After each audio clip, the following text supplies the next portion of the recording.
When Voldemort entered Godric's Hollow on Halloween night in 1981, he believed nothing could stop him.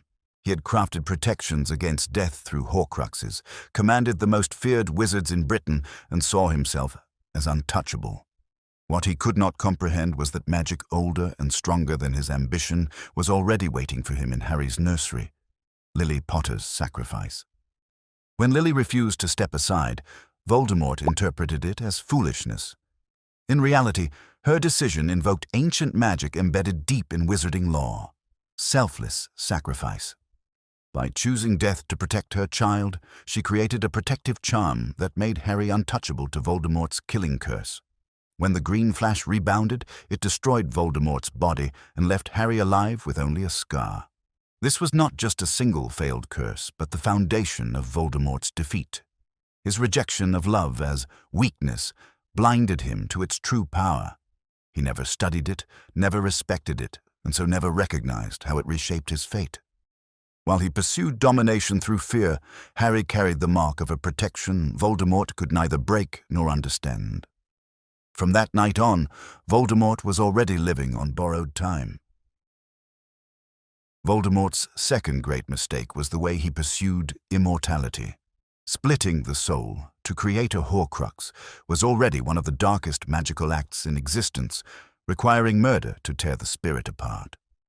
Most dark wizards, if they attempted it at all, would risk a single Horcrux as a desperate measure. Voldemort, however, went far beyond caution. He shattered his soul into multiple fragments, aiming for 7 pieces in total, believing that the number itself would grant him strength. This decision made him unstable in ways he never foresaw. His body decayed, his mind warped, and his humanity slipped further away with every division. Each Horcrux became both a source of security and a point of vulnerability. Destroying any of them weakened him, and yet he placed them in locations that others could reach. A diary entrusted to a child, a ring left in his ancestral home, and a locket stored in a cave that Kreacher survived escaping from. Instead of achieving invulnerability, Voldemort chained himself to fragile objects. His arrogance told him no one would ever find or destroy them, but their very existence gave his enemies a roadmap to his defeat. In trying to master death, he scattered the pieces of his downfall across the wizarding world. Voldemort's worldview was built on hierarchy, pure-blood wizards at the top, everyone else beneath them. This arrogance blinded him to the hidden strength of magical creatures, especially house elves. Their brand of magic operated differently from wizard spells, often bypassing protections that Voldemort thought were unbreakable. Because he saw them as servants without value, he never considered them a threat. This miscalculation surfaced in 2 decisive moments. First, Kreacher, once ordered by Regulus Black to destroy Slytherin's locket, survived the cursed cave that nearly killed Dumbledore years later. Voldemort dismissed Kreacher as irrelevant, but his knowledge of the Horcrux became a key link in Harry's eventual quest. Later, Dobby directly defied Voldemort's Death Eaters, rescuing Harry and his friends from Malfoy Manor in a daring act of elf magic that the Dark Lord's followers could not stop. Voldemort's refusal to respect the abilities of House Elves meant he left crucial gaps in his defenses. Where he relied on fear and control, elves acted with loyalty and courage. In his mind, creatures outside his hierarchy were beneath notice. In reality, their small, precise actions chipped away at the empire he was trying to build, proving that underestimation can be fatal. The prophecy made by Sybil Trelawney should have been nothing more than a vague prediction. It spoke of a child born at the end of July, one with the power to vanquish the Dark Lord. But Voldemort's obsession with controlling fate transformed those words into a trap of his own making. Rather than ignoring the prophecy, he acted on it, ensuring its fulfillment. 2 children fit the description, Harry Potter and Neville Longbottom. Voldemort, in his arrogance, chose Harry because he saw a reflection of himself in the boy's half-blood heritage. That choice narrowed destiny to a single path, branding Harry as his equal and setting the stage for their intertwined fates. By trying to kill Harry, Voldemort created the very chosen one he feared. What Voldemort never grasped was the nature of prophecy itself. It did not dictate inevitability, it only revealed possibility. His own decision to act confirmed it. Neville might have been the one to stand against him, but Voldemort's hand made Harry the center of destiny. In misjudging prophecy as absolute, he tightened the circle around his downfall, proving that in trying to outrun fate, he only sped toward it. Voldemort considered Snape one of his most reliable servants. The truth was that Snape was his most dangerous enemy in disguise. This failure stemmed from Voldemort's inability to read or respect the motivations of others. He saw loyalty only in terms of fear or ambition, never in love. Snape's loyalty, however, was rooted in the memory of Lily Potter, a force Voldemort dismissed as weakness. Snape's mastery of occlumency allowed him to shield his thoughts from the Dark Lord's probing mind. For years, Voldemort never suspected that the man standing beside him was secretly aligned with Dumbledore. Every piece of false information Snape fed him, every half-truth he spun, slipped beneath Voldemort's notice. By trusting Snape to teach Harry occlumency, Voldemort even allowed his enemy to step closer to the boy he wanted destroyed. In the end, Voldemort compounded his mistake by misjudging the Elder Wand. Believing that killing Snape would make the wand his, he murdered the one man who had kept his enemies close and his secrets intact. It was a betrayal of his own ignorance.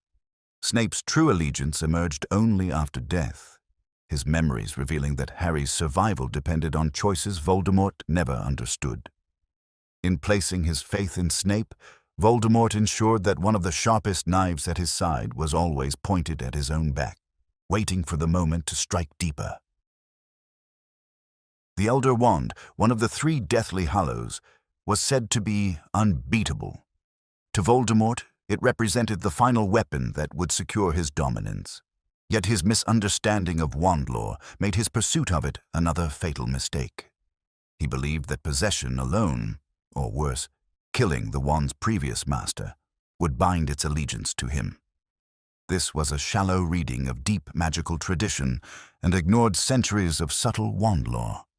In truth, wand allegiance does not transfer through ownership or murder, but through defeat.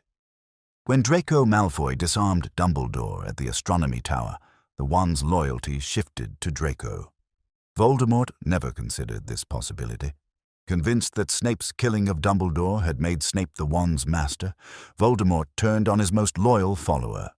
By murdering Snape, he believed the Elder Wand would at last bend to him. Instead, the wand remained bound to Draco, and later passed quietly to Harry after Harry disarmed Draco at Malfoy Manor.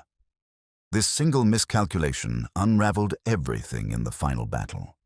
Voldemort poured all his power into a wand that refused him. His own killing curse, meant for Harry, rebounded because the Elder Wand would not harm its true master. The weapon he trusted to guarantee immortality became the very tool that ended his life, transforming the so-called unbeatable wand into the symbol of his greatest ignorance and arrogance. Voldemort built his empire on terror. His followers obeyed because they feared punishment, not because they believed in his vision.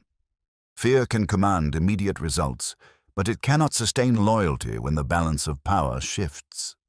This weakness showed itself again and again in the conduct of his Death Eaters. Pettigrew, whose cowardice had once helped Voldemort return, hesitated in a moment of crisis and was killed by his own silver hand. Lucius Malfoy, once a proud supporter, crumbled after his family was threatened, caring more about Draco's survival than Voldemort's victory.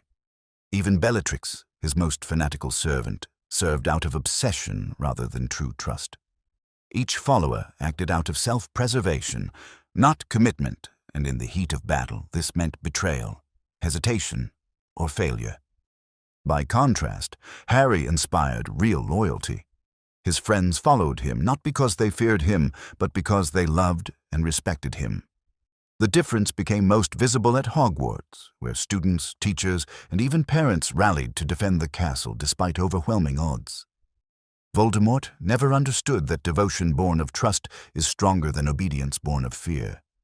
In neglecting loyalty, he built an army destined to collapse from within. Voldemort's arrogance often blinded him to people he deemed insignificant.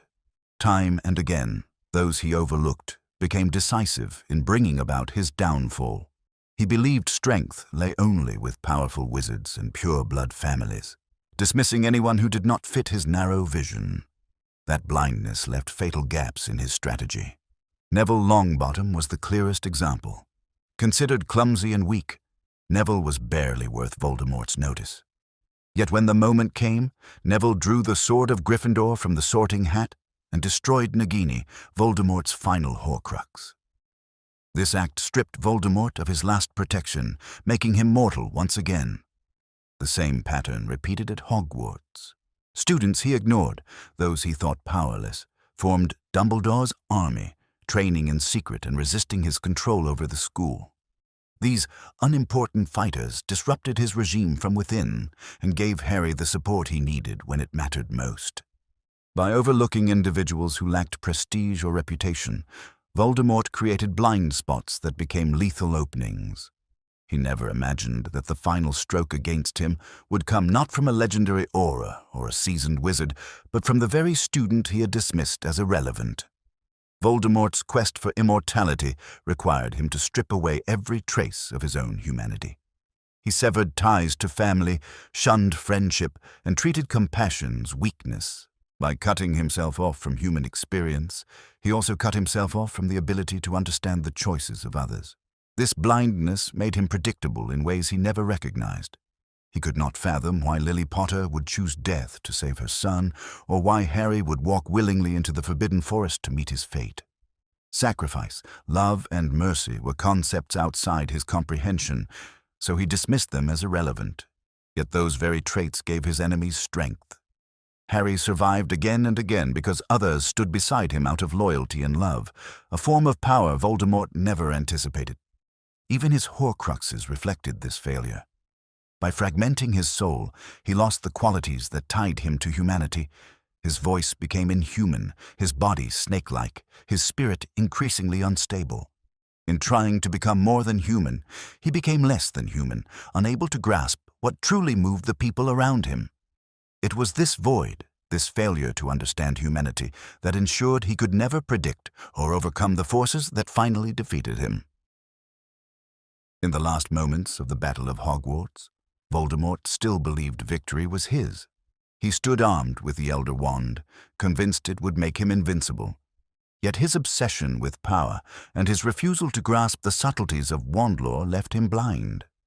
He thought killing Snape had secured the wand's loyalty, but the true chain of mastery had already passed to Harry through Draco Malfoy's earlier defeat, a fact he never once considered.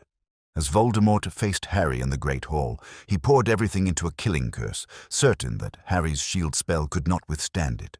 But the wand recognized its master. Instead of obeying Voldemort, it betrayed him. His own curse rebounded with unstoppable force, striking him down before the eyes of both enemies and followers, who watched in stunned silence. This was not a single mistake, but the convergence of all the errors that came before. His dismissal of love, his reckless Horcruxes, his blindness to loyalty, and his arrogance about destiny. Each flaw narrowed his path until, in the final duel, there was nowhere left for him to turn. Voldemort's belief in his absolute power was the very thing that ensured his absolute defeat, collapsing his empire in the very instant he believed it was secured forever.